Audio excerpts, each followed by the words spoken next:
vamos a empezar una primera parte en la que les haré alguna cuestión introductoria, y también lo ha dicho muy bien Ángel.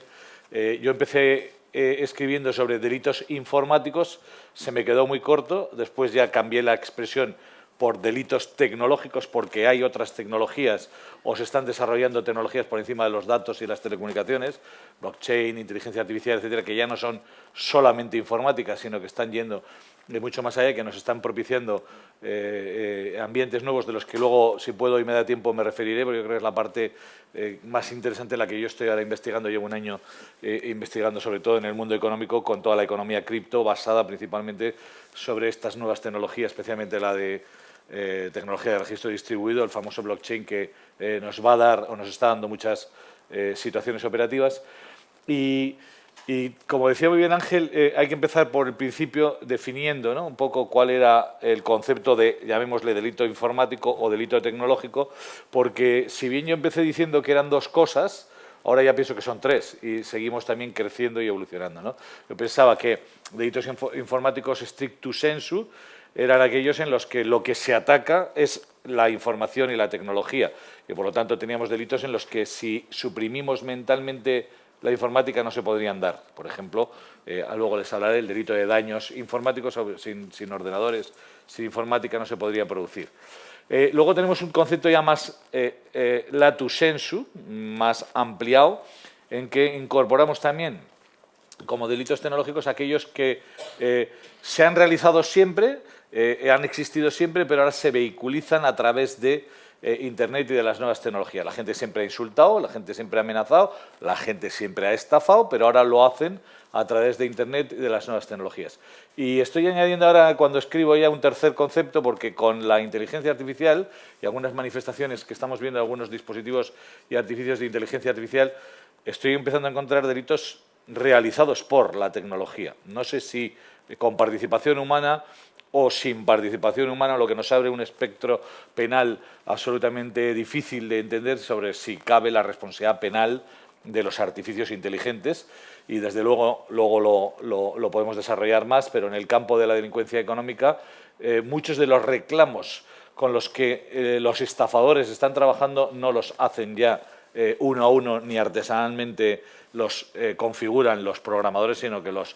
realizan las propias inteligencias artificiales. Por lo tanto, concepto de delito informático, delitos contra, delitos a través de y delitos por las nuevas tecnologías. Y, efectivamente, como ha explicado también Ángel, no ha dicho el autor, pero el autor más consagrado es una persona muy consagrada en el mundo de la delincuencia tecnológica, bueno, de la delincuencia, de la escritura sobre la delincuencia tecnológica. El alemán Ulrich Sieber diferenció tres categorías de delitos: los delitos cibereconómicos, los delitos ciberintrusivos y el ciberterrorismo, del que pues obviamente no íbamos a hacer hoy ninguna ponencia porque no tienen, gracias a Dios, mucha estadística. Pero sí que ha explicado perfectamente Ángel un poco toda la delincuencia ciberintrusiva. Yo quería tratar pues un poco la otra, la delincuencia cibereconómica, que es aquella en la que, como se pueden imaginar, el hacker lo que busca es quedarse con algo que le suponga una ventaja de carácter económica que es de otra persona, ¿no? Y por lo tanto, de los 31 delitos informáticos que más o menos encuentro yo en el Código Penal, los cibereconómicos, así extendiendo un poco el tema e incurriendo en uno de los que ha dicho Ángel, porque está en el delitos contra el mercado, que es el de los secretos de empresa, pues me salen como 12. Entonces, lo que voy a hacer es, en el resto de la exposición, hablarles un poco de los 12 para que sepan cuáles son y dónde están, y un poco alguna característica rápida, porque no da tiempo a ahondar en una hora en los 12 delitos. Sobre todo hay dos muy importantes, y luego, que es lo que me interesa más, explicarles un poco las novedades que estoy encontrando yo vinculadas al mundo de la ciberdelincuencia económica, en lo que empieza a ser ese desarrollo de la delincuencia fintech, en donde obviamente el delincuente, donde ve dinero, es donde quiere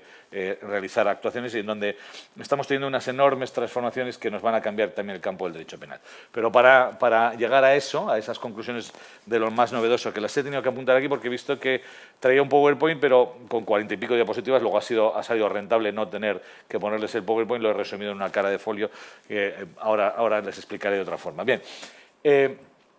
si somos sociólogos en esto de la delincuencia tecnológica, sabrán que, aunque lo más grave es lo que ha contado Ángel, lo estadísticamente, sin embargo, más numeroso, gracias a Dios, es la delincuencia cibereconómica. De manera que de cada 10 delitos informáticos que llegan a los juzgados y a los tribunales, 9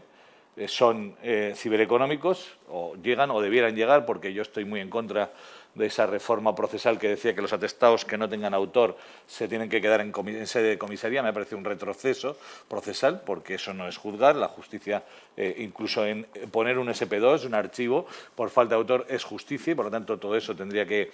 analizarlo un juez. Pero bueno, como últimamente las reformas procesales en este país son todo por el juez, para el juez, pero sin el juez, pues es, en nombre de quitarnos trabajo a los jueces, otro recorte de prestaciones de un poder neutral e independiente que es mucho más necesario de lo que los políticos se imaginan, para que no estemos en el pensamiento único y para que efectivamente, como decía Lowenstein, unos poderes controlen a otros, porque los poderes tratan de ser expansivos. Pero por hacernos un favor, pues nos hicieron lo de que las denuncias sin autor se queden en comisaría. Yo creo que es un retroceso, pero muchas de las cuales, y sobre todo estas son estadísticas policiales, pues la resolución de los delitos cibertecnológicos está por debajo de la resolución de los mismos delitos en el mundo físico, ¿no? Y las estafas físicas todavía las resolvemos con mayor resolución que las estafas de carácter tecnológico, por lo que ha dicho antes Ángel, porque en el mundo, sobre todo cibereconómico, hay gente que tiene mucho dominio del mundo tecnológico y obviamente ya no hay ricos y pobres. Lo que hay es gente que sabe tecnología y la explota, y gente que no sabe tecnología. Por lo tanto, si nos tenemos que defender, pues tenemos que aprender tecnología. Nosotros como juristas a un nivel básico, pero es importante, ¿no? Y dentro de estos 12 delitos tecnológicos cibereconómicos, el delito rey es el delito de estafa, que está regulado, artículo 248.2 del Código Penal. Ya saben que la estafa, hasta el año 1995, en que tuvimos el actual Código Penal, que ha sido modificado en 41 ocasiones, creo, era sencillamente la manera más civilizada de quedarse con el patrimonio de los demás. ¿A través de qué modo comisivo? Pues a través del engaño. Es decir, como decía el Código Penal, y sigue diciendo el 248.1, en lo que podemos llamar la estafa sociológica, a diferencia de la que voy a hablar ahora, que es la estafa maquinal, una persona inventa un reclamo, lo pone en el mundo físico, en el mundo virtual, otra persona se produce un error por culpa de ese engaño que tenga una cierta entidad. Por eso dice el Código Penal que tiene que ser un engaño bastante, y la consecuencia es que esa persona realiza una transferencia económica inconsentida, ya sea de dinero propio o de dinero de otra tercera persona. El párrafo segundo, que se introdujo ya en la aplicación del Código Penal en 1995, les voy a ahorrar toda la discusión doctrinal que tuvimos respecto de si se puede o no engañar a una máquina, pero que fue el origen del problema. La resolvió muy rápido el legislador español, ampliando un segundo párrafo en el artículo 248, y dijo: también consideraré estafa, o sea, que ya el propio legislador duda que eso sea una estafa, pues la realización de estas transferencias económicas inconsentidas, que no sean ya producto de un engaño tanto cuanto producto de una manipulación informática o un artificio semejante. Es decir, no me importa tanto que hayas realizado una actuación engañosa, torticera, cuanto que lo que hayas hecho sea una manipulación en la información, en los ceros y en los unos, en los propios datos que llevan a que el dinero que era mío ahora de repente lo tengas tú establecido. Si nos fijamos, las cosas que están llegando y los casos que están llegando a los juzgados y los tribunales siguen siendo estafas sociológicas, de las que yo he llamado delitos a través de, es decir, de estafas de toda la vida, solo que ahora el formato ya no es el timo de la estampita, no es el timo del nazareno, no es el timo en físico, en donde se jugaba el estafador la posible reacción física de la víctima, cuanto la realización de esos mismos reclamos, pero vehiculizados a través de Internet y de las nuevas tecnologías. Con lo cual, el delincuente informático, como yo suelo decir, pues se ha convertido en el delincuente más comodón, delinque sentado y calentito en su casa, y más cobarde porque pone la informática entre la víctima y su acción, de manera que la reacción que puede hacer la víctima pues es la de impotencia, que todos sabemos, de, esto es una estafa de 30.000 euros, no la voy a ir a denunciar porque pierdo más tiempo en una comisaría, etcétera, etcétera, cuando te das cuenta de que no era verdad lo que te estaban ofreciendo a través de esos reclamos. Pero el timo de las cartas nigerianas, el timo de la lotería española, las ventas de segunda mano, las compras prepago, las subastas eBay, el phishing, los timos de ONGs en épocas de crisis, la compra de bienes sin pagarlo, la estafa del CEO, la de la agencia tributaria, ahora la del paquete, la de gestión del servicio de pago online, etcétera, etcétera, son estafas sociológicas en donde a través de un reclamo, solo que ahora tecnologizado, hecho a través de un link, un enlace, un correo electrónico o lo que sea, le producen un error a la víctima de manera que suelta el dinero, o sea, hace una transferencia inconsentida que si no hubiera sido engañado y fuera consciente de que se la estaban haciendo, obviamente no la van a hacer. Luego, propiamente, hablando del segundo párrafo del artículo 248 del Código Penal, ¿cuándo tenemos una estafa exclusivamente o realmente maquinal? ¿En qué supuestos podemos considerar que efectivamente ha habido más una manipulación maquinal que un engaño de carácter sociológico, ¿no? Y el ejemplo que yo siempre suelo poner es el famoso farming con PH, no digan Vallecas con C porque se pone con K si quiere ser un hacker Chelly, pues también los hackers cuando se manifiestan en inglés no usan la F, sino el PH, que es el mismo fonema, pero que queda más Chelly, más hacker, ¿no? El farming, de farm granja, pero con la PH, en donde cada vez que nosotros tecleamos en un teclado de ordenador, como por fin, olvídense del esperanto, el único lenguaje universal que existe es la informática, y además yo tengo pruebas muy significativas porque he tenido que trabajar por mi profesión pues, en Marruecos, en donde cuando yo iba a mandar un correo a casa, digo, ¿dónde está la E de Eloy? Si no tienen E, esta gente, estos marroquíes, porque tienen caracteres árabes, o tuve que ir por un tema de falsificación de moneda a Bulgaria, y cuando buscaba la E de Eloy, digo, ¿dónde está la E? Si es que estos escriben en cirílico, o tuve que ir a Hong Kong por un tema de blanqueo de capitales, y cuando buscaba la E, digo, ¿dónde está la E? En el teclado. Sin embargo, ustedes lo ponen en cualquiera de los idiomas que hay en el mundo, y hay una cosa, un conversor, que es el Domain Name Server, el DNS, que convierte los caracteres alfanuméricos que nosotros tecleamos, porque nosotros, como decía Wittgenstein, pensamos con el lenguaje, en ceros y unos. Por lo tanto, lo que hacen los manipuladores informáticos es manipular el conversor de manera que cuando nosotros, por ejemplo, que me perdone la entidad, ponemos Banco de Santander, lo que hacen los hackers es manipular el DNS de manera que nos llevan con un corte y pega con la antorchita roja y blanca, que parece que estás mismamente en el Banco Santander, llevarte a su página web delictiva y no a la tuya. Ahí no hay propia y exclusivamente un engaño. Ahí lo que ha habido una manipulación en la que tú llegas a un entorno en el que te dicen que es el Banco Santander y que por razones operativas no te pueden atender en ese momento, pero que por favor dejes la clave y la contraseña, que es la frontera de todo en el mundo informático, el mundo que opera y que conecta la información de la nube con el dispositivo concreto tuyo, es sencillamente la contraseña. Y como la pierdas o la des, igual que nos va a pasar con las tarjetas bancarias, igual que como me van a oír decirles con los monederos en las wallets de blockchain, todo el mundo y todo lo importante está en esa clave, que es el elemento que buscan, evidentemente, todas estas personas, para que si tú ya la cedes, has perdido el control de la información, como perderás en el mundo blockchain el control del monedero, y por lo tanto el otro se podrá hacer pasar por ti y te vaciará la cuenta. Este artículo 248, párrafo 2, tiene otros subpárrafos absolutamente muy interesantes. Uno nos establece que tiene igual pena para el fabricante y el poseedor de programas para estafar que para el que estafa, de modo que si la policía te detiene con un pendrive en el que tienes un programa que sirve para estafar,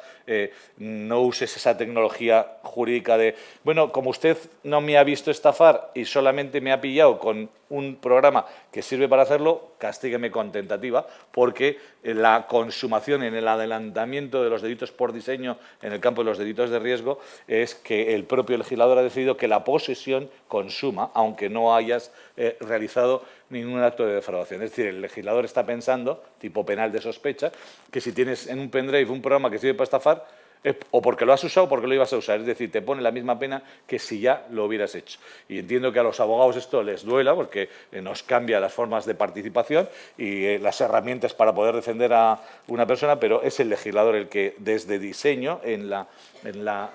formulación del propio tipo penal así lo establece. Y luego otro párrafo, que este sí que es realmente el revolucionario, por lo menos a mí me cambió mucho la vida, porque en la Audiencia Nacional vivíamos de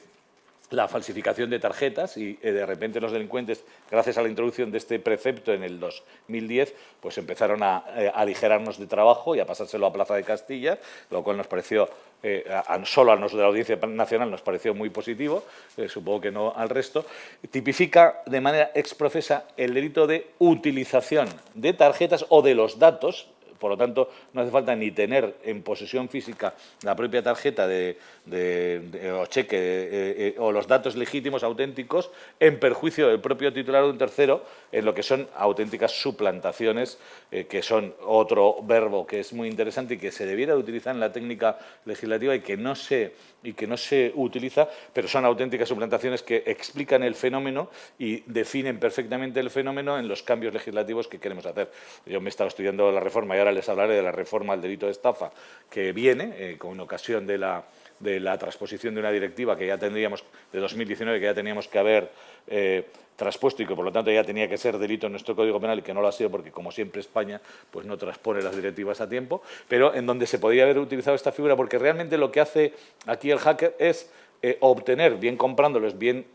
por técnicas phishing, obtener datos reales de tu tarjeta real y, haciéndose pasar por ti, obviamente en cualquier producto informático, trasiega con tus datos, haciendo un acto de, por lo menos, de suposición de posesión de los mismos y obrando como si fueras tú, conseguir o bien que le den dinero o bien que le traigan una mercancía que, sin embargo, no paga él porque va contra la cuenta real de la persona que tiene el acto suplantado. Este es un delito comisible por persona jurídica. Paso al segundo, rápidamente, para irles punteando los 12 y luego hacer las conclusiones finales, que está en el artículo 255 del Código Penal. Delito de defraudación es delito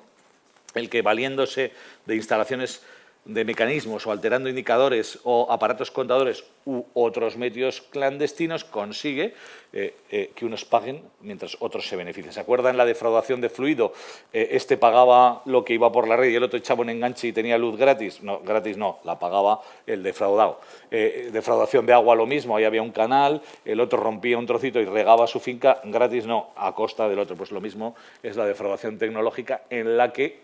uno paga y contrata el wifi de la urbanización y el otro se mete en su wifi y lo usa gratis y, por lo tanto, defrauda una telecomunicación porque la paga otro cuando el que se beneficia es él. Bien, esto no llega tampoco a los juzgados y los tribunales porque, obviamente, primero, es más complicado de investigar de lo que parece y de probar, y, en segundo lugar, como tenemos un invento tecnológico maravilloso que no nos supone un perjuicio económico, y este es un delito económico, sin perjuicio económico no puede haber un delito económico, que es la tarifa plana, en la que yo pago exactamente igual, se enganchen a mi wifi 3 o navegue yo solo. No voy a navegar a la misma velocidad, pero sí que voy a pagar lo mismo, y como es un delito de carácter económico, pues es un delito que no llega a los juzgados y los tribunales. Lo mismo le pasa al 256, el siguiente delito de carácter económico, que es el hurto de tiempo, lo llamamos hurto de tiempo, en donde lo que está castigado es usar, sin estar autorizado, un terminal informático, causándole un perjuicio a obviamente el titular. Imagínense el vigilante de seguridad que por las noches, en vez de patrullar en torno a la nave industrial para evitar que haya robos, pues se pone nada menos que a usar el dispositivo, el ordenador que tiene la empresa y para vigilar, para ver películas pornográficas. O sea, estás usando, sin estar autorizado, un terminal informático de otro, causándole un perjuicio a la propia empresa porque estás mal utilizando el dispositivo de propiedad de otra persona. Esto se enfocaba mucho a delitos cometidos en el seno de la empresa, y por eso surgió la idea del bring your own device y tráete tú el aparato, así no me defraudas a mí y no tenemos ningún problema, pero que no solucionaba realmente el problema, sobre la vieja pregunta, y esto sí que es importante, de cuándo y cómo en entornos empresario-trabajador el trabajador puede utilizar para fines privados un dispositivo tecnológico que le pone su empresario a su disposición. Me refiero al ordenador, a la tablet, al smartphone, etcétera, etcétera, que quedó perfectamente bien resuelto, y la verdad que es una sentencia para tatuársela, como yo digo, porque resolvió en todo el ámbito de la Unión Europea este problema. Además, un problema en el ámbito de la empresa muy importante, que fue la famosa sentencia Barbulescu II, en la que, una de las pocas en las que el propio Tribunal Europeo en segunda instancia se ha revocado juzgado en pleno a sí mismo, de 5 de septiembre de 2017, en donde venía a establecer el Tribunal Europeo un régimen general en el que está permitido la inmisión de la empresa en sus propios dispositivos propietarios, pero sobre la privacidad laboral que reconoce la sentencia Barbulescu por la obra de que el usuario no es propiedad de la persona o la empresa a cargo de la que trabaja, siempre que, y aquí estaban las 3 condiciones más o menos resumidas que imponía la sentencia de Barbulescu, hubiera un marco legal que diga en qué casos sí y en qué casos no y cómo se puede ingerir las tecnologías por parte de la empresa en los dispositivos que deja a disposición del trabajador. En segundo lugar, siempre que además de esa cobertura general, marco abstracto, exista un motivo concreto para ingerir y por lo tanto no hoy me he levantado de mala leche y hoy registro las taquillas y los ordenadores de todos mis trabajadores, sino hoy he recibido una comunicación de una comisaría de que desde aquí una IP centrada en nuestra empresa está saliendo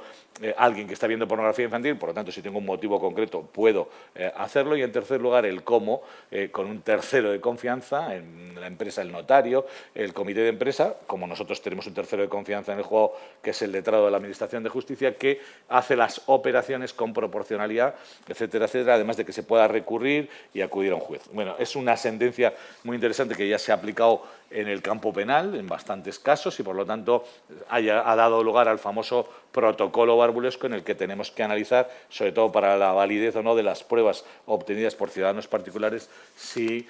se ha cumplido o no esos 3 principios fundamentales. Paso al cuarto delito. Este no está en el Código Penal, pero es otro de los que en materia cibereconómica más están ocurriendo, que son los ataques ransom, y que yo considero que es un concurso a 3. Nunca habíamos tenido concursos a 3, pero aquí me parece que ya sea bloqueando el acceso, ya sea encriptando los archivos o ya sea encriptando el disco duro, que son las 3 maneras que tiene el ransomware de encriptar la información ajena, lo que te hace esta persona es encriptártela y luego mandarte un mensaje o un enlace en el que te dice he sido yo, si quieres que te libere lo que te he encriptado para recuperar tu información, tus fotos, tus documentos o lo que sea, págame un ransom, un rescate. Normalmente te lo piden bitcoins, normalmente te da menos tiempo, pero te da una clase maravillosa de qué es un bitcoin y dónde los puedes comprar en Madrid, con lo cual y al final hasta de los delincuentes se acaba aprendiendo, ¿no? Y para mí, desde un punto de vista penal, en el artículo que escribí pues hace 4 o 5 años cuando se puso de moda el WannaCry y hubo ataques importantes, yo creo que hay una mezcla de intrusión en la información ajena, por lo tanto un 197.1, 2 y 6 del Código Penal, pero a su vez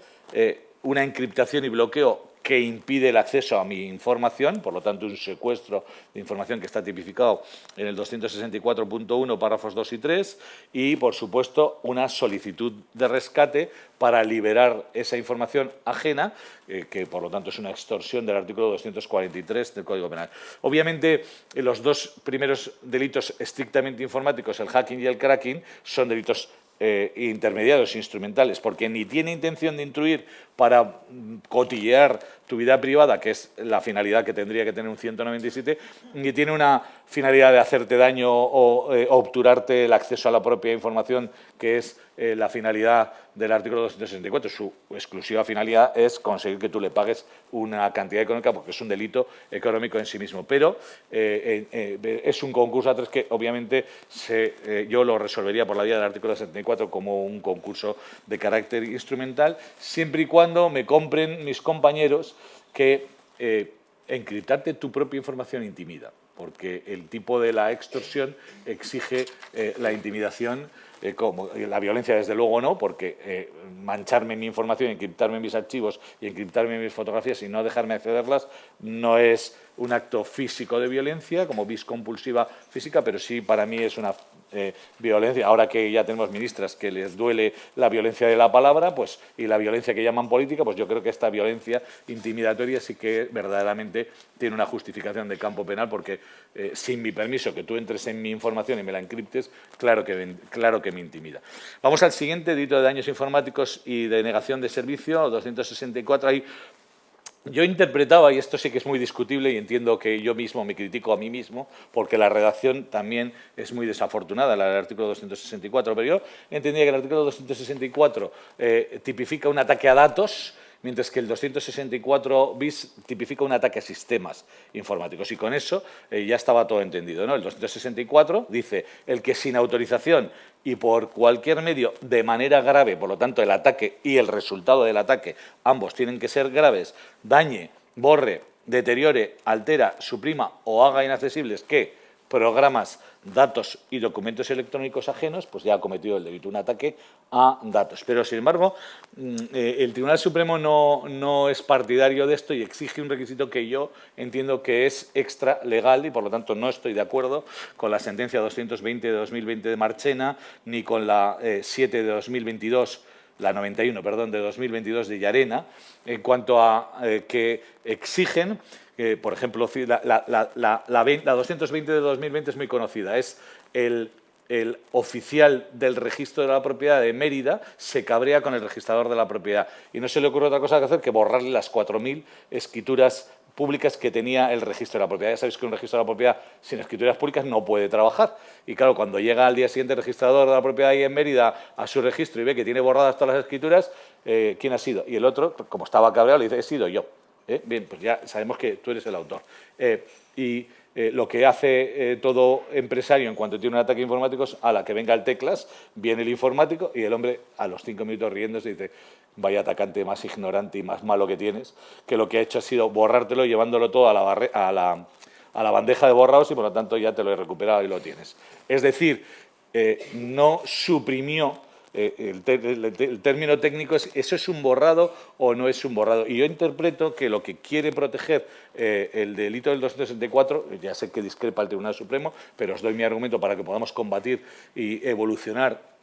las interpretaciones jurisprudenciales, es un borrado tecnológico, no es un borrado físico, porque, como sabéis, en informática los ceros y los unos no se pueden borrar y no desaparecen. Cuando tocamos la tecla delete, la información va a otro lado, pero no se borra y no desaparece. Solamente caben borrados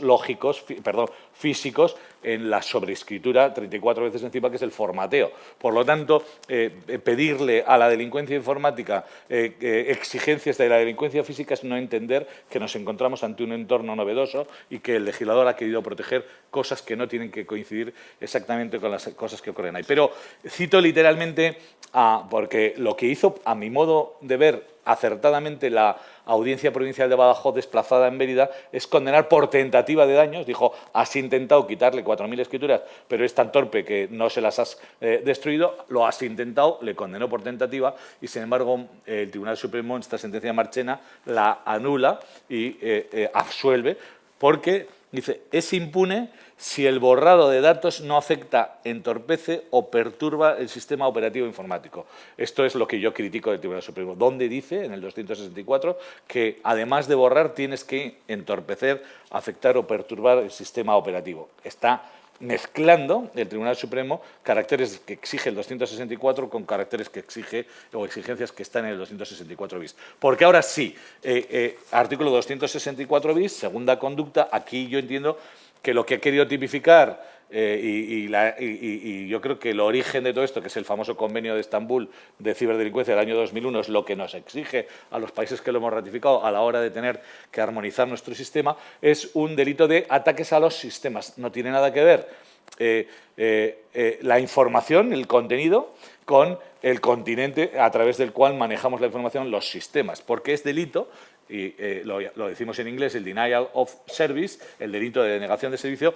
obstaculizar o interrumpir el funcionamiento de un sistema informático ajeno. Quiere decir que aquí el ataque no es no es datos, es el sistema. Yo te interrumpo tu servicio informático y tú durante 5 días no puedes navegar, pero tus datos están ahí. No los afecto, no los borro, no los suprimo, no los deterioro, no los hago desaparecer. Por lo tanto, la intencionalidad de este párrafo 264 bis, en función del verbo, que es lo que nos dice lo que está tipificado, es interrumpir o obstaculizar sistemas, no afectar a datos. Queda el 264 para ataque a datos, mientras que el 264 bis queda para ataques a sistemas y al funcionamiento informático, que obviamente, y aquí están los adjetivos, los jueces jugamos mucho con los adjetivos, como sabéis, el adjetivo grave es el que determina lo que queda impune y lo que no, y los abogados, a través de la discutibilidad de que si una acción es grave, un resultado es grave o no, pues hacéis o no desaparecer acciones delictivas. Por ejemplo, en la ley del CSC, la reforma civilina que ha tenido, sobre todo el stalking del que hablaba Ángel, es que el legislador, como en el caso de Iglesias, en el supuesto acoso en su chalet ¿cómo se llama? En Galapagar a sus hijos, el juez de Plaza de Castilla absolvió porque consideró que no era grave, pues ha quitado el adjetivo grave, y ahora va a haber unas situaciones de acoso, de stalking, muchísimo más numerosas, porque el legislador ha eliminado un adjetivo que hacía que el juez valorara,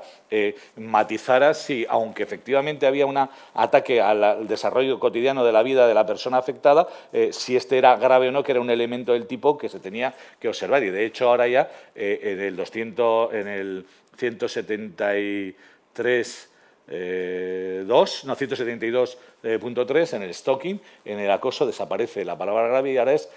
afección al normal desarrollo de la vida cotidiana, que es normal y que era grave, pero es una cuestión que también aparece en el delito de daños con el tema de la gravedad. Dime. Sí, hola, buenos días. Usted hablaba antes sobre, entre comillas, el secuestro de la información, por ejemplo, de un despacho. Hace unos años hubo algo muy parecido que lo hicieron a los despachos de procuradores, que lo que hacían era encriptarles la información y luego pues les pedían dinero, solía ser con pago de criptomonedas, etcétera. Mi pregunta es, ¿estos despachos de procuradores podrían tener algún tipo de responsabilidad? Ciberseguridad, Sí. pero no penal. Yo es que he venido a hablar de derecho penal. Luego ya,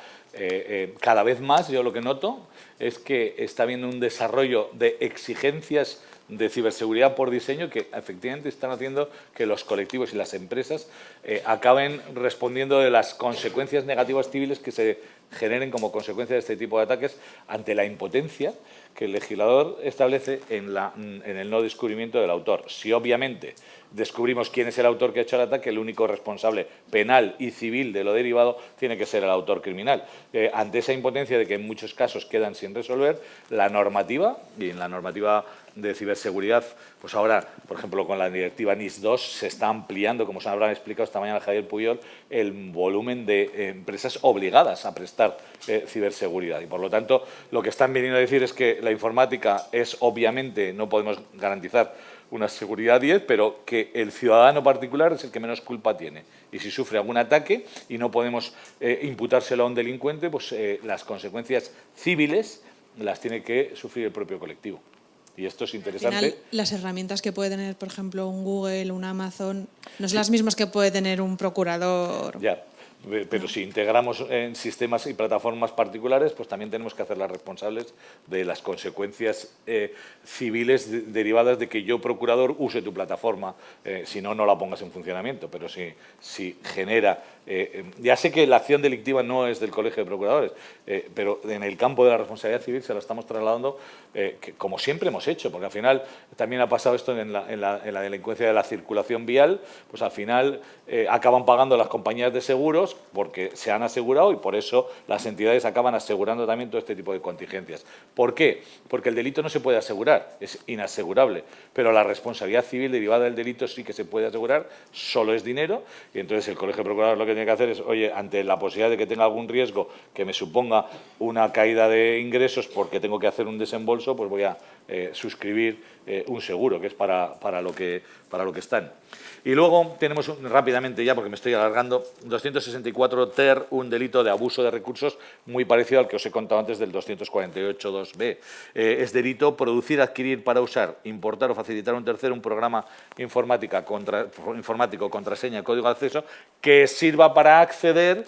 dañar, interrumpir sin estar autorizado. Es decir, que aquí la venda es antes de la pedrada, es un delito de abuso de recursos porque se adelanta al momento del diseño y si tú vas a la calle del ritmo o compras en la tienda del espía un dispositivo que te permite dañar o interrumpir un sistema informático y podemos probar que tu intención era esa, que esa es la parte probatoria que va a ser distinta, aunque no hayas usado todavía ese dispositivo, la mera posesión supone un riesgo de que se pueda hacer un daño, de que se pueda hacer una interrupción de daños, que es lo que trata de regular este delito de abuso de recursos del 264 ter. Y en el 264 quater, no os olvidéis, otro delito que también es comisible por persona jurídica. Corro mucho porque quiero hablar de la evolución del fraude, que es lo que va a ser lo más importante.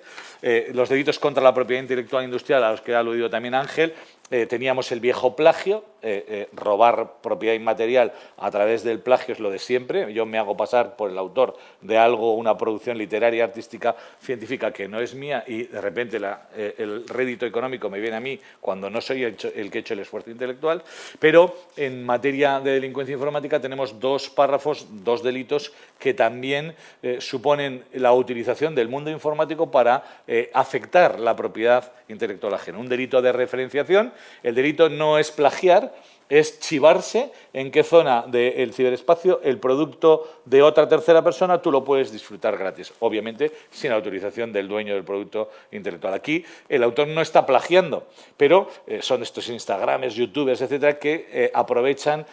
para que su producto tenga promoción, ponen como reclamo, oye, si te quieres meter aquí y aquí, que sepas que aquí tienes música gratis de este o obras literarias de este, que ni es amigo mío ni me permite a mí utilizarlo, pero yo tampoco te digo que lo hago, solo te digo dónde están y si ya las utilizas tú y te beneficias tú, pues tú eres el que comete ese delito. No, el delito es un delito de referenciación y lo comete el que se chiva y luego tenemos, obviamente, como cuando protegemos a través de Internet nuestra propiedad intelectual, lo hacemos con medidas de protección, es también un delito contra la propiedad intelectual el de aquellas personas que dicen cómo eludir esas medidas de protección que permiten disfrutar gratis de un producto intelectual sin permiso del dueño, etcétera, etcétera, y con un beneficio económico para ellos. El espionaje informático de secretos de empresa, ya lo ha explicado perfectamente Ángel, artículo 278. Tenemos un delito informático precioso de alteración del precio de las cosas en el artículo 284.1.2, que es un delito de fakes, porque dice el que a través de Internet o las nuevas tecnologías transmita señales falsas o engañosas, haga fakes sobre personas o empresas ofreciendo a sabiendas datos económicos total o parcialmente falsos. Claro, si nos fiamos de un gurú de la inversión, yo que no sé nada de economía, pero que tengo un dinerito que quiero invertir, y porque este gurú dice que este producto va a subir o este producto va a bajar, al final se pueden conseguir la alteración del precio de las cosas, porque a veces se mantienen precios artificialmente que tenían que haber caído o suben precios que artificialmente que no tenían que haber subido. Yo, por ejemplo, muchas veces estas noticias de Elon Musk diciendo voy a comprar, hay que lo compro, hay que voy y que lo compro, a que compro, al final yo creo que la finalidad que tenían era o mantener el precio de un producto o evitar la caída de un precio de un producto que si se trata en este caso de instrumentos financieros, materias primas o índices de referencia y el beneficio es gratis, grande, se puede aplicar. Está el delito, acabo ya rápido, el delito de falsedad, 390-399, el spoofing, en el que lo que cambia es la manera de falsificar la información, aquí sobre datos de carácter electrónico, lo que cambia es el formato. Está el delito de falsificación de tarjetas, artículo 399 bis del Código Penal, fabricar tarjetas falsas, tenerlas para distribuirlas o usarlas fraudulentamente, son delitos que están tipificados con mucha más pena que el fraude que hemos dicho que estaba en el párrafo 248.2c y por lo tanto todos los delincuentes que antes falsificaban estas tarjetas han decidido traspasarse al mundo de la utilización de datos, que no solamente es más fácil de hacer, te pegas mejor vida solo usando datos que no son tuyos, haciéndote pasar por otro para obtener dinero o productos, que encima tener que troquelar y hacer plásticos que sirvan para falsificar y que encima vayas por la calle Serrano y te sorprendan con una tarjeta que no es tuya y con unos datos que no son tuyos, y por lo tanto todos los delincuentes se han pasado del 399 bis al 248. Y finalmente, el último delito económico, el 301, el blanqueo de capitales, porque ya nadie blanquea capitales en físico, sino que lo hace a través de un tecleo en un nanosegundo, sacando a un paraíso fiscal pues cualquier tipo de rédito económico que nos lleva a que el delito de blanqueo de capitales siempre tiene formato de carácter digital. Y acabo en lo que me queda de tiempo. ¿Me queda media hora?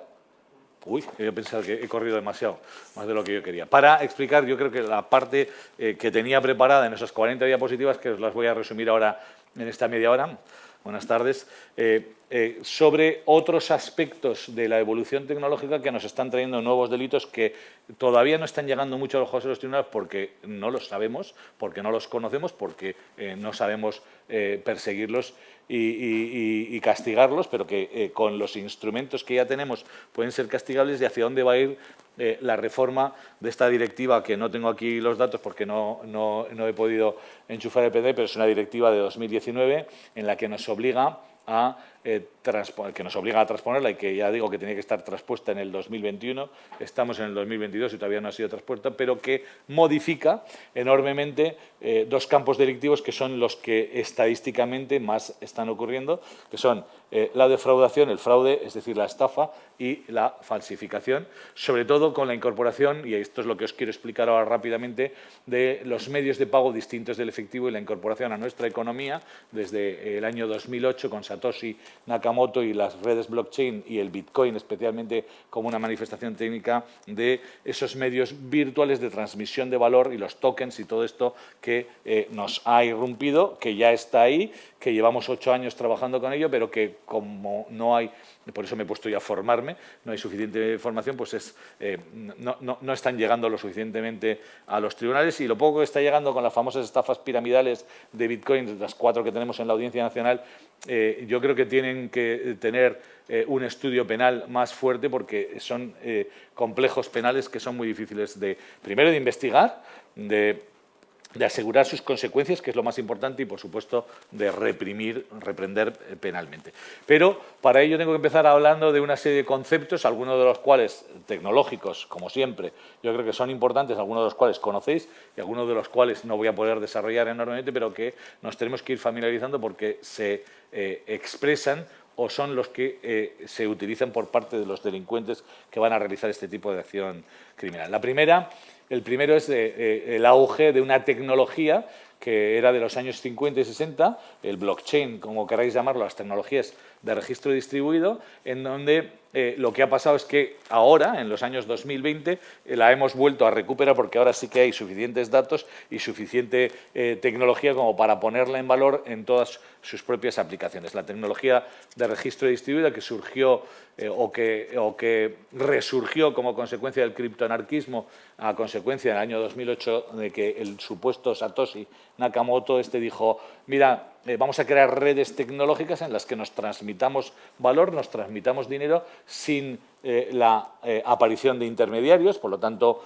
los bancos y las entidades crediticias lo tomaron muy mal, y de hecho ha habido una beligerancia contra toda la economía virtual de estas redes, que está triunfando durante una temporada, hasta que los bancos se han dado cuenta que más vale aliarse que enfrentarse a una tecnología que también sirve para transmitir valores intangibles. En segundo lugar,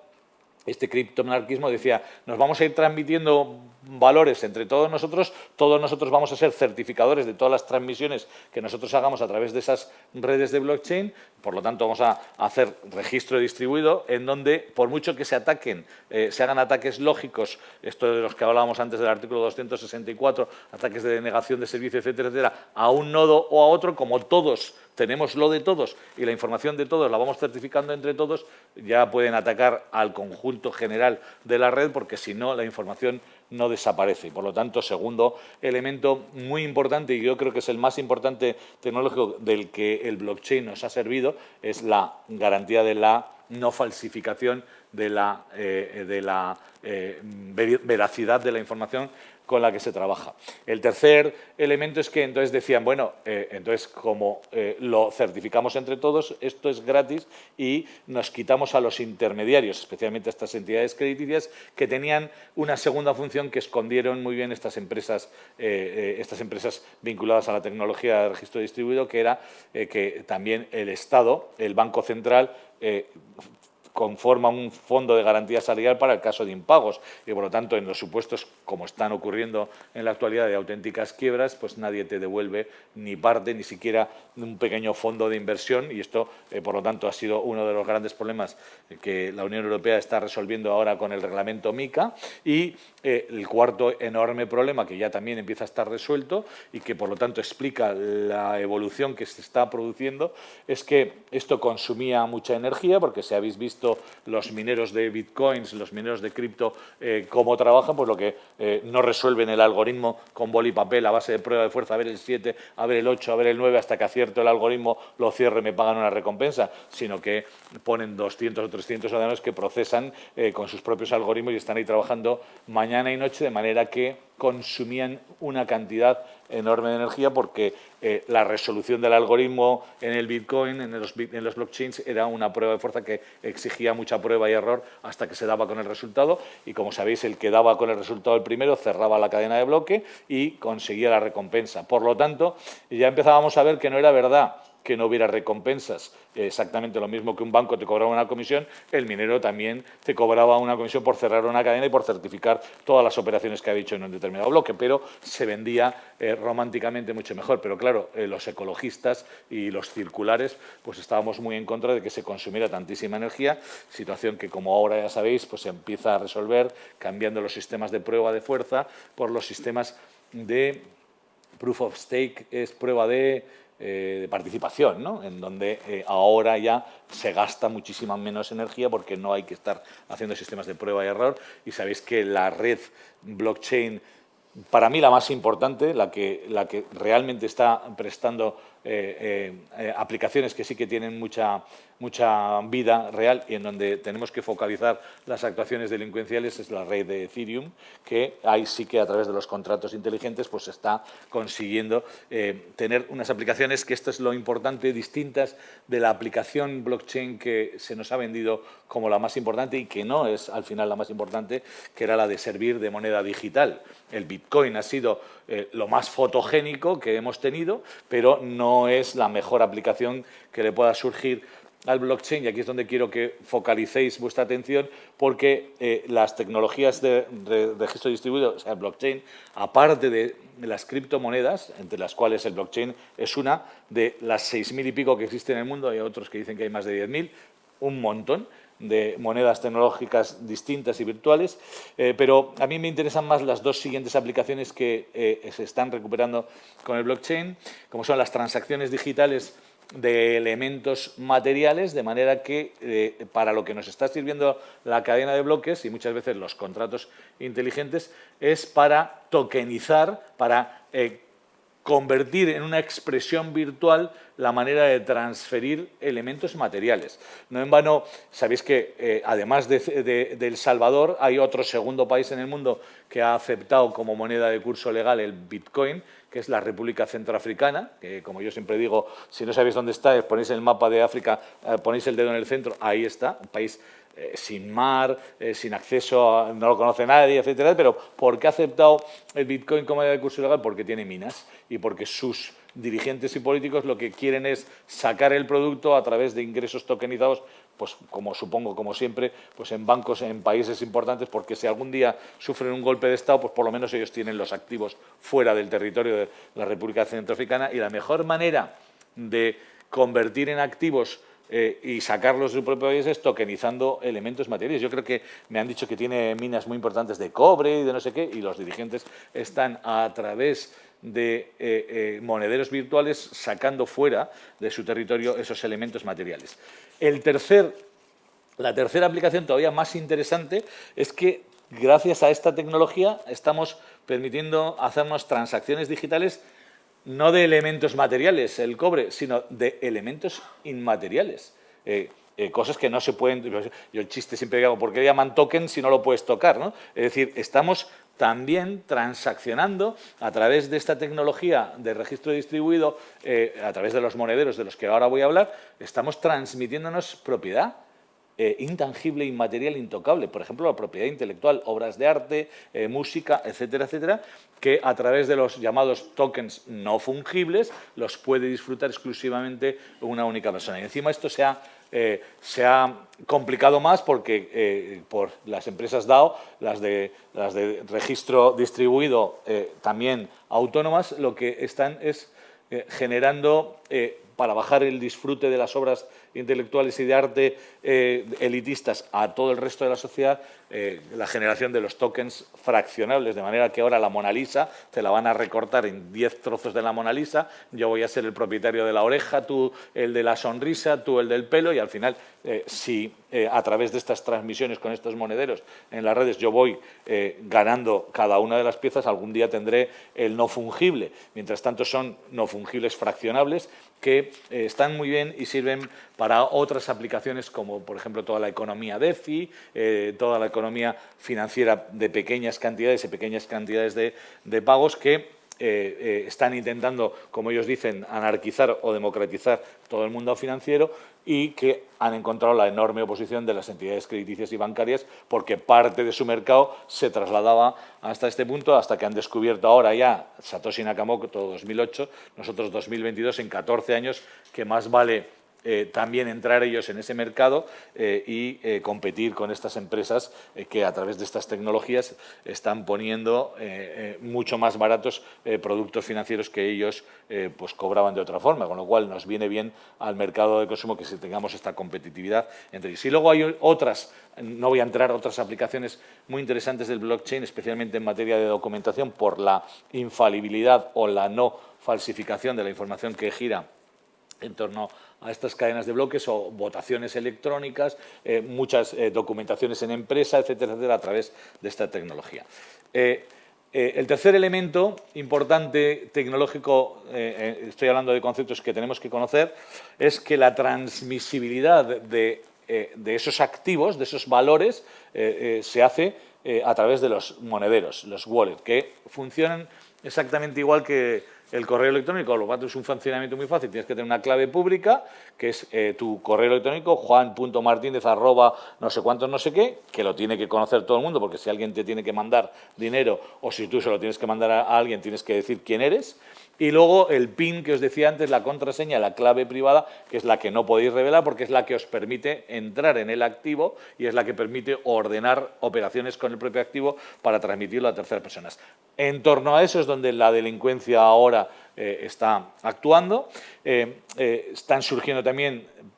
ya habían surgido, pero ahora lo estamos, en Europa por lo menos, lo estamos normativizando, como os decía, a través del reglamento MiCA, que espero que entre en funcionamiento. Tiene 18 meses de vacatio legis, que me parece excesivo, pero claro, las empresas que se dedican a esto lo exigen porque van a tener que pedir autorizaciones para poder girar como empresas que prestan servicios de criptoactivos. Y ahí es el otro foco en el que tenemos que fijarnos. Como hay empresas, 3 tipos de empresas en torno a toda esta economía de los criptoactivos, los delincuentes van a atacar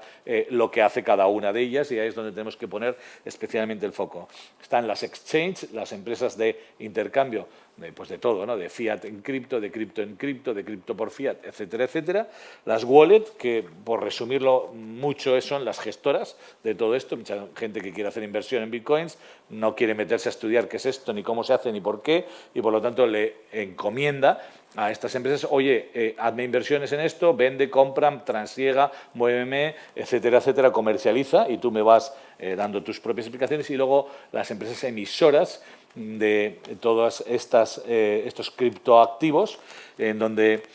surge otro concepto muy complicado que nos tenemos que ir familiarizando y en torno al cual efectivamente puede surgir o está surgiendo ya una cierta criminalidad. En algunos casos he visto casos en Estados Unidos que ya están los fiscales de Nueva York reprimiendo, que es el concepto de las ICO, ¿no? Las ofertas iniciales de estos criptoactivos en torno a las cuales los mineros pueden realizar acciones delictivas y viceversa, les pueden realizar ataques también a ellos. Todo esto, ¿qué tienen que hacer estas empresas prestadoras de criptoactivos para erigirse en empresas oficiales y autorizadas en Europa, ya sean de intercambio, ya sean de gestión, ya sean de emisión, está regulado en el reglamento MICO, cada una tiene una serie de exigencias y si las cumples, el sistema europeo es muy interesante porque sigue lo que llaman el One Stop Shop o la Travel Rule, que es que si tú te acreditas en un país, por ejemplo en España, ya la autorización de la oficina española te permite trabajar en los otros 26 países y por lo tanto ya puedes intercambiar criptoactivos por fiat en Irlanda, en Italia, en Alemania, en cualquier otro país de los 27 y viceversa. Cualquiera que se acredite en otro país podría trabajar en España si está acreditada por su propia autoridad por este principio. Bien, y ahora vamos al penal para el cuarto de hora que nos acaba. Bueno, y entonces todo este entorno tecnológico en el que ahora... Yo noto que estamos empezando a normalizar el invento y que ahora por fin el invento se está reposando, ¿no? Ayer se lo comentaba a gente, digo, yo me imagino, no lo viví, pero el cambio que debió de haber en el siglo XIX, cuando estábamos acostumbrados al caballo y de repente un loco nos inventa un coche y los coches al principio, los primeros coches debieron ser una auténtica patata tecnológica hasta que se han convertido en lo que ahora son los coches, pues hay una enorme transformación en la que primero la sociedad se va acostumbrando a cambiar, porque al principio tú no quieres cambiar, estás acostumbrado a un caballo y dices, hombre, donde esté un caballo que se quite el coche, y ahora, como yo le decía el otro día a una amiga mía, digo, tú eres de Gijón, digo, tú, Google Maps, ¿puedes ir a Gijón andando? Nadie te lo impida, nadie te lo impida. ¿Sabes lo que dice Google Maps que tardarías? 4 días y medio. Puedes ir en coche, ¿sabes lo que dice Google Maps que tardarías en ir a Gijón en coche?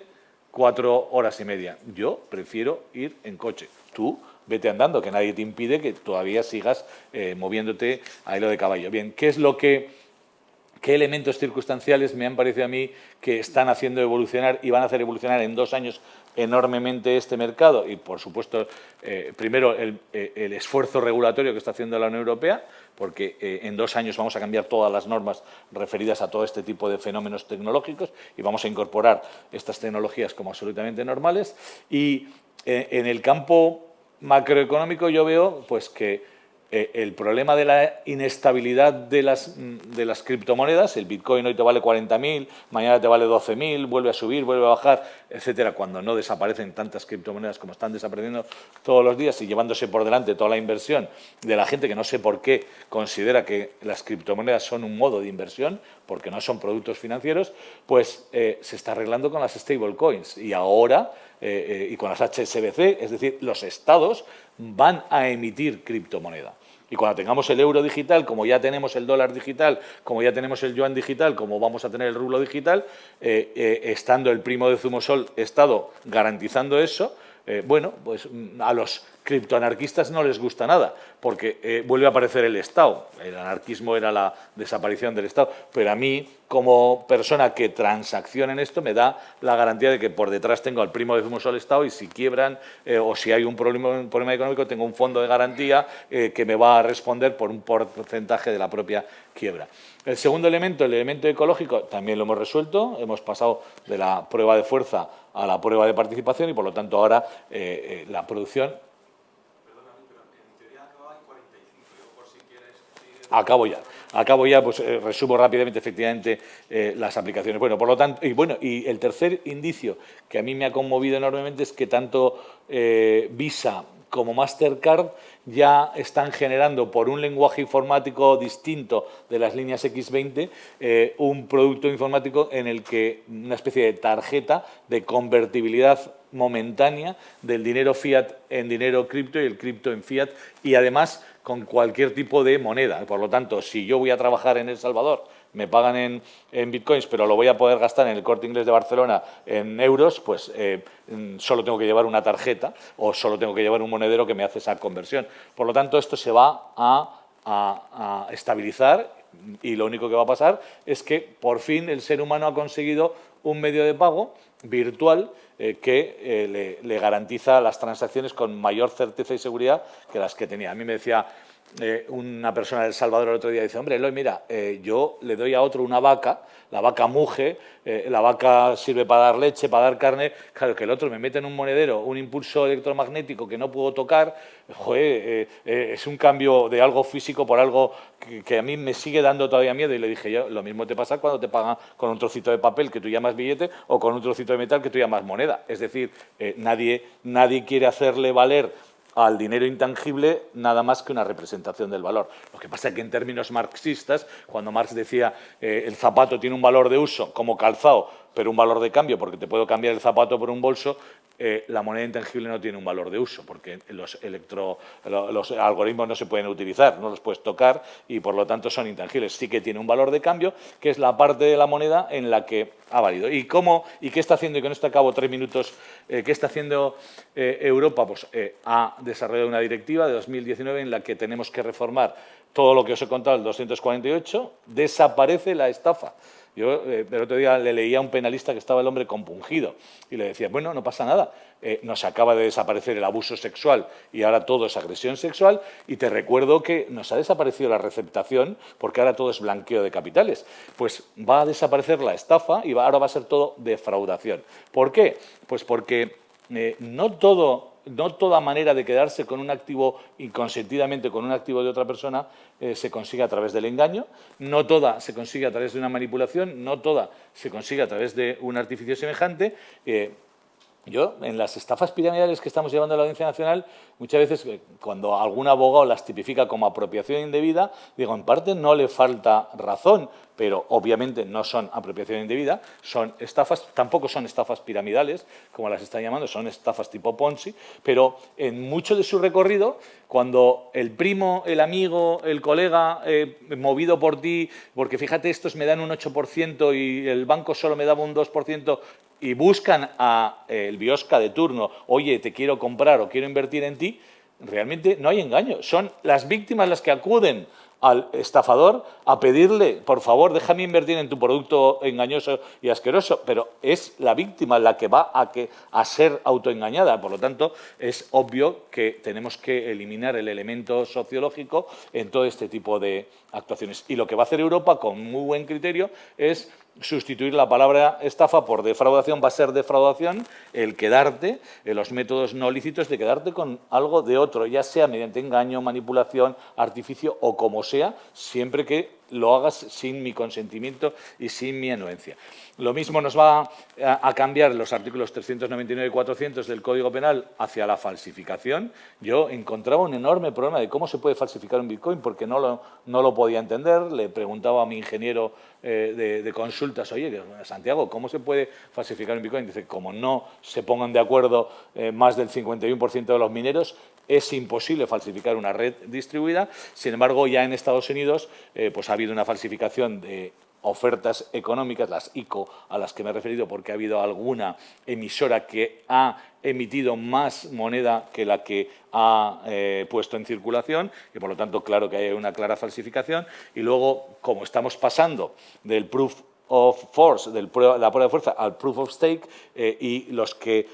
validan todas las operaciones en la cadena de bloques son un conjunto muy pequeño, aunque sea aleatorio, de mineros, pues ahí, si puedes conjuntar un conjunto de mineros que falsifiquen el producto, también podemos tener falsificaciones. Por lo tanto, me parece muy bien que se mantenga un tipo de falsificación de moneda también intangible. Están surgiendo los delitos, ya estoy acabando, los delitos contra el mercado y los consumidores. El reglamento MiCA se refiere al reglamento de el MiFID, el de los instrumentos financieros, pero aquí va a haber muchos delitos, está habiendo ya muchos delitos de alteración de precios, de información privilegiada y muchos delitos financieros. Yo me planteo si incumplir las condiciones financieras para que una de estas empresas engañe a la autoridad y consiga que le acreditemos como empresa prestadora de servicios de criptoactivos no pudiera ser un inicio de un delito financiero. Son una criminalidad administrativa criminalizada por el incumplimiento de esas propias condiciones. Por supuesto, en cuarto lugar está todo un repensamiento de toda la política anti-money laundering y toda la política anti-lavado de capitales, porque esto va, las 5 directivas de blanqueo de capitales siguen estando ahí. En la quinta ya entraron como sujetos obligados todas estas empresas prestadoras de servicios administrativos, están ayudando, pero lo que han hecho es desplazar todas las empresas piratas de cripto fuera del territorio de la Audiencia Nacional y se están instalando pues, en Ucrania, en Rusia, etcétera, etcétera, porque evidentemente en Europa sí que les estamos atosigando, pero ahí no. Y luego se ha planteado, y con esto he acabado, la posibilidad de que se estén produciendo delitos ecológicos por el tema del minado que consume tanto o de defraudación de fluido. Muchas veces cuando la policía va creyendo que ese gasto de energía impagado que se está produciendo en un piso, van y descubren que no hay un fabricante de marihuana, que también consume mucha luz para poder crecer, sino que lo que hay es una persona que está minando criptoactivos y el delito fiscal. Hay mucha gente que está consiguiendo unos altos y bajos incrementos patrimoniales, por ejemplo, el IRPF, y si su cuota defraudada supera la cifra de los 120.000, pues estaría cometiendo delitos fiscales. Hay mucha gente que no ha tributado en su vida todos los incrementos que esta economía cripto les está produciendo, y si tiene domicilio fiscal en España, persona física o jurídica, pues podría estar cometiendo ese delito. Nada más, y perdón por la extensión. Muchas gracias.